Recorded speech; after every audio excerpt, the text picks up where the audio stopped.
What's up, guys? Good to see you all. What's up, Kevin Wise? Good to see you always early here in chat. I'm going to talk through what I'm doing on this slate, and I really feel like it's really spread out today in terms of what you want to do. I did lose a little bit of interest in my Atlanta, even though the thing is I still do like Atlanta.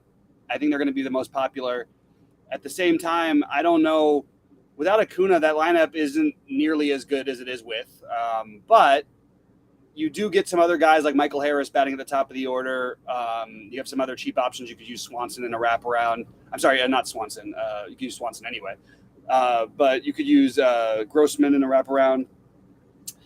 But I've got the team that's starting this. So I've got Milwaukee, the Yankees, Atlanta as my main, which is what I talked about earlier. But now that I'm going back to it, the team that I can get the most off the board with and feel really good about it, which again, I think you're going to be able to get off the board more in these stacks than you think you are. I think Milwaukee, Atlanta end up as the most popular. I think parts of Oakland will have some ownership. I think parts of the Yankees will have some ownership. I don't know if you're going to be able to fully stack them. So in my 5 big lineups, I have one Dodger stack, but I have it, complemented by a stack that I really like in the a mini stack of the A's. I like the A's as a mini stack for fillers. I have 2 Atlantas, 1 4-man, 1 5-man. I've got 3 Seattle 3-man and 2 Seattle 3-man and 1 Seattle 4-man. I do like Seattle quite a bit today. I'm just trying to double check everything else that I've got here. I mentioned the what's it called as fillers. I also like a little mini stack from Minnesota, but they're mostly going to be surrounding my main 3 stacks, which are still Milwaukee, New York, and Atlanta. But I think there's ways you can stack those teams now to not be too worried about the chalk, especially on this size of a slate. And double-digit ownership, while that seems like it stands out on this size slate, it's not so crazy to where I'm just going to avoid some of these other spots that I already like. So Seattle's probably my favorite to go with if you want to make a stack that I don't think anybody's really playing that much.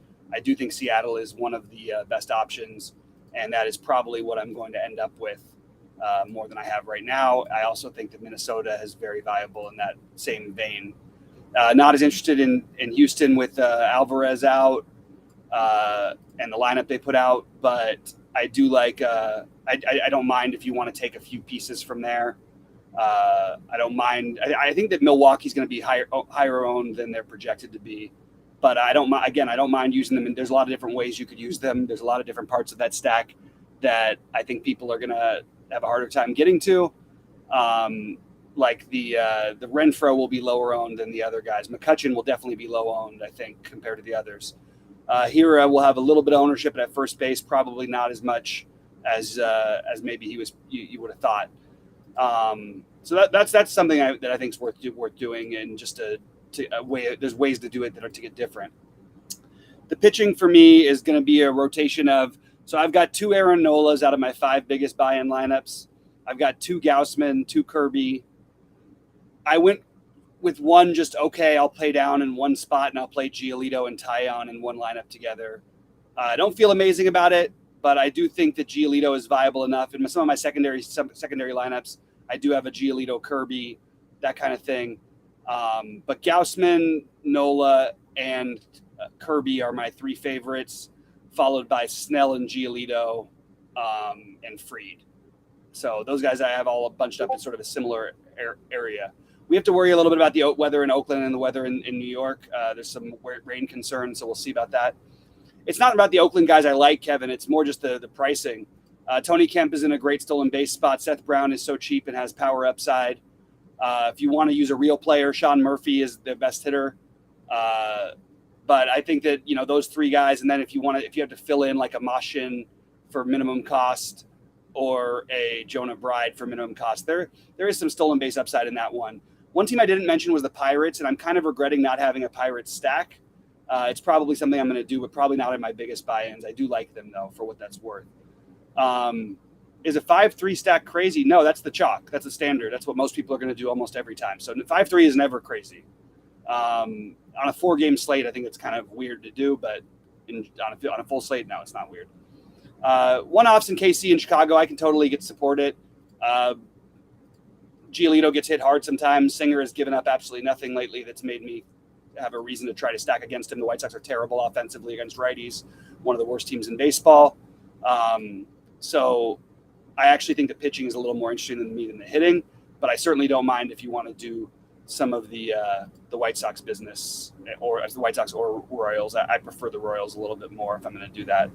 But yeah, that's fine. There's a lot of stacks today that could get there that I'm not, focused on. Doesn't mean that they're not good, just means that there's a lot of stacks that rate out very similarly today.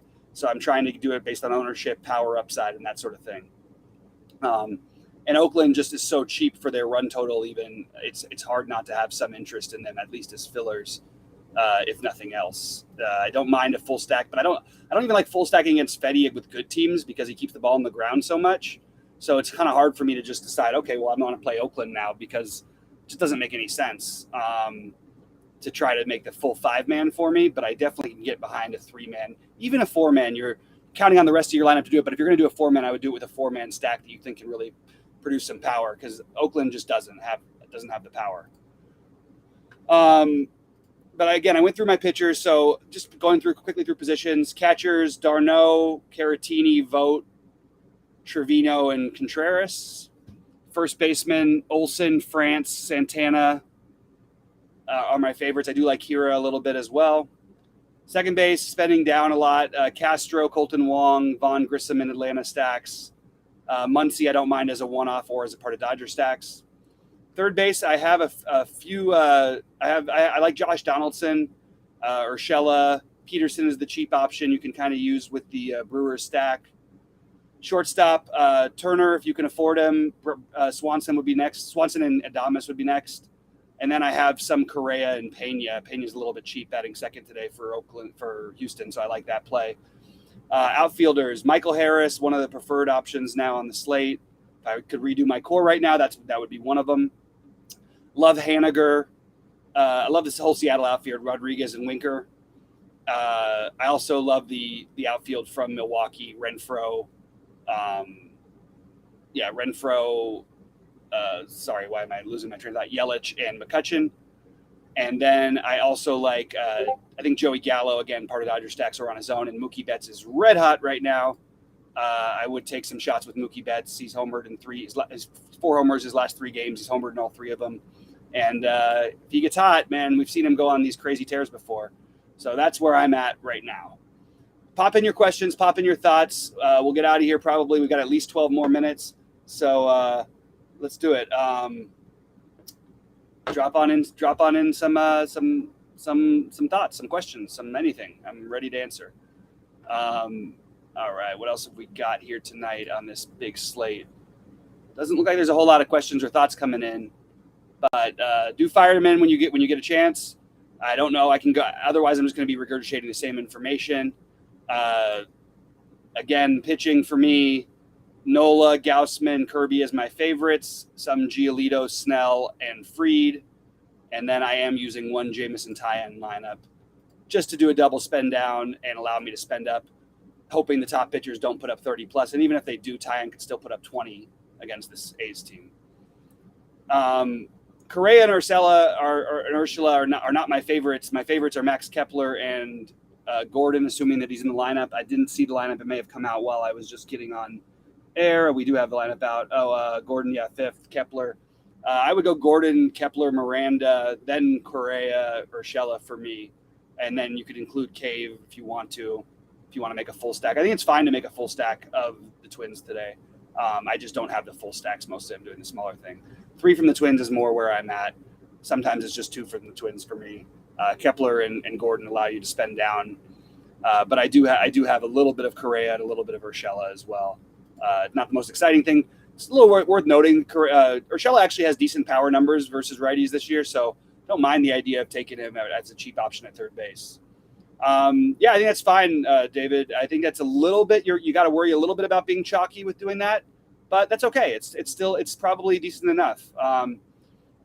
Favorite Dodger stack players are Betts, Turner, Gallo, and Muncy. Everybody else is in play for me, but those are my 4 favorites. And then you can always pick any of the other ones to round out the stack. I think that's totally fine. I would encourage you to consider at least. Let me just see if they changed his price at all. If you're going to make a Dodgers stack, the guy who did all the damage last time I tried to stack the Dodgers in one of these spots, Austin Barnes, has a little more power than he gets credit for. He's homered in 2 of his last 4 games, and you could throw him into a Dodger stack as a cheap option. So, but again, it's mostly going to be the big boys for me, and it's easier on FanDuel than it is the on DraftKings to do. But again, the Dodgers, it's weird because I've pointed this out about Walker so many times this year, and he's mostly given up like very little power. He gave up a home run in the last game. He gave up.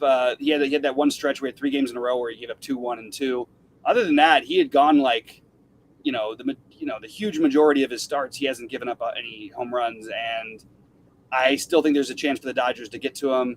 I don't think he's nearly as bad as people think, but the Dodgers, in a day where they're not going to be owned, are always really interesting to me. And I think that with the wind blowing out in New York, it's certainly viable. So that's what I'm doing. And again, I still do want to check on the weather before I make my final decisions, because if there's anything questionable, even I'm just likely to go elsewhere when you don't need to maybe do all that. But I like the idea of the Pittsburgh as a contrarian one. But my favorite is Seattle. Pittsburgh would be my other one. I think you play Cruz, Reynolds, Hayes, Gamble, Castro, and you've got a pretty cheap stack right there. Or you could throw Chavis in. You could throw Marcano in instead, or Sawinski. And or if you want to play the cheap catcher Jason DeLay, you can use him as a minimum cost guy. So all the Pirates actually fit. Okay, I would just suggest if you're going to stack them, make sure you get at least the top 2 guys and probably Hayes as well. Jimenez is worthy as a one-off the same way everybody at that price is worthy as a one-off. Is he a better play than Michael Harris? No. Is he a better play than Winker? And Haniger's a little bit more expensive. Renfroe, Alvarez, McCutchen. I'd rather all those guys than Jimenez, but of course he's viable as a one-off. He's always viable as a one-off. There's no such thing as no hitter is not viable as a one-off that has any power whatsoever. You just in general don't want to try to use the guys who don't have any power or speed upside. At least with Tony Kemp or something like that, you've got the stolen base upside in a good stolen base matchup. So that's what I'd say about that. Pop on in any other thoughts or questions. Again, as I always wanted to tell everybody, it's never wrong to use any player as a specific player as a one-off. I'm always interested in the way people go about deciding what those players are. And yesterday I wasn't wrong. It just happens. Rengifo hit a home run. He still didn't put up as many points as Alec Baum, who is, I believe, 100 more at third base. But still, that's just what happens sometimes. Sometimes, guys are going to hit home runs. It's baseball. There's insane variance. There's no answer better or worse. There's what do you prefer? That's the thing about baseball. Baseball has the least amount of skill of any of the DFS sports by a long shot, and the most amount of knowledge being beneficial. It's a weird thing to say, but like really knowing, all 400 players in the league is valuable. But when you're starting to talk about anybody is not that much better. Nobody's that much better than whoever you think the best hitter in baseball is, Aaron Judge, on a given day versus Tony Kemp. Tony Kemp's still going to outscore him like 30% of the time. Like, you know what I mean? So it's always really, really hard to fine tune that one. But I don't think we don't have sheets today. We should have them back tomorrow, hopefully for live as well. And we should get all of our other stuff done along with it. Again, if you are going to play Atlanta, I do suggest if you're going to play the 5-man, trying to get a little bit off the board with a Robbie Grossman or something like that. Because I do think they're the one team, along with potentially Milwaukee, that you might be in trouble if you don't get a little bit different, just because so much of the field's going to have it. But the chalk has been freaking bizarrely hitting. It should never hit the way that it's been hitting. For hitting. For pitching, it should have hit better than it's been hitting. But I saw a lot of people complaining about playing all those other guys last night, whether it was Rodon or Burns. It didn't matter who you pitched last night. Nobody was doing anything. So that's pretty much, it. All right. So let's see what else we got here. I'm just seeing if there's anything else I'm doing that I haven't mentioned yet. If you want to get a get weird play, would be Zach Gallen. And Brady Singer would be my get weird pitchers. I also don't mind Valdez, but you'd probably want to double spend up if you're playing Valdez, just because I don't know if he outscores every other top pitcher enough here for him to be the best option. Again, though, going right back to a lot of the stuff that I liked, that some of it hit, some of it didn't yesterday, with the Milwaukee, the Seattle, and Atlanta, but less so on Atlanta than I was to start. I like the Yankees, and then I want Oakland pieces. I do have a couple Toronto stacks on FanDuel. It's not my favorite thing to stack against their former pitcher there, in a guy who doesn't really, keeps the ball on the ground, and you have a bunch of ground ball hitters on like two hitters that are more fly ball heavy than ground ball heavy on Toronto. So it's a little bit scary to take a full stack on a full slate against a pitcher who doesn't get lit up in Stroman like that. Cabrera, Judge Stanton, I have no problem with that. With LeMay, no issue there. Totally on board with all that. I'm good with the Yanks tonight, and consequently on the other side, that would be my other really get weird play, would be to play Mike Myers at 5,200. But again, I'm not going to actually be doing that, so I don't want to tout it too much because it's not my favorite thing. And same thing with like the Pirates. Not my favorite stack by any means. Just the matchup's good enough. Good hitters park. Good big stadium upgrade for them. And what will likely be almost a semi-ish bullpen game. But O'Neill Cruz, Brian Reynolds, Brian Hayes, those guys are all really interesting to me. But yeah, David, I don't mind any of what you just suggested. I think that's actually very, very, very, very viable. And as popular as the Yankees are projected, which is not like crazy popular, I think every minute their lineup doesn't come out, the more people aren't going to play them unless somehow Cabrera was like leading off. If I had to pick my favorite Yankees, it would be Judge and Stanton, obviously, probably followed by, whoever's in the lineup. But it depends on who's in the lineup, obviously, but probably Donaldson, then either Torres or LeMahieu, with Trevino as my preferred way of stacking. But if you want a cheap shortstop on DraftKings, I think Cabrera is completely fine. All right, so I'm going to get out of here. It seems like the questions are dried up. Guys, good luck to everybody. Please click the like before you get out of here. We really appreciate it. Any other thoughts? I'll be in Discord. Please, generals chat. I do not so many people DM me like one-on-one. What do you think of this? What about this guy versus this guy? Just write that stuff in the general chat. Don't DM me about it, because you're way more likely to get a response if you write it in the general chat than if you DM me. Because I can't spend the whole day answering everybody's individual questions that I could just answer to the whole public, and that would be much better. And general questions like, what's the best 3 teams? Those are just not questions. What 3 teams do you like? Who are you playing? That's the way we do things over here. We're not going to be like the other sites where we just say the same thing over and over again and hope that it works for you. No, we're going to tell you who we're playing, and that's what works for us in general. Hasn't worked for me as well this month. This has been a rough August and what was a good baseball season up to this point. So, anyway, that's where I'm at. So, all right, guys, I appreciate all of you. Again, please like before you get out of here. If there's any more questions, I'm giving you guys one more minute to get them in, and then I'm going to bounce. Doesn't look like there's anything else. So I'm going to say, let's crush it tonight, and don't sleep on Seattle. That's all I'm saying. All right, good luck, everybody.